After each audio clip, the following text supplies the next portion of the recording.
Sol era una gatita que pasaba horas mirando por la ventana. Su dueña pensaba que solo veía pájaros o mariposas. Hasta que un día se dio cuenta de la verdad.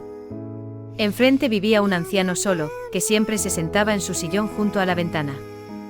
Cada mañana, Sol lo miraba y él le sonreía. Era como si se dieran los buenos días sin decir una palabra. Un día, el anciano ya no apareció.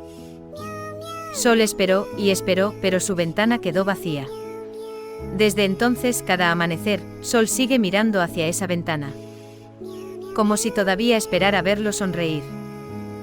Si alguna vez tuviste un amigo silencioso, deja un huellas de animal en los comentarios y suscríbete para más historias gatunas.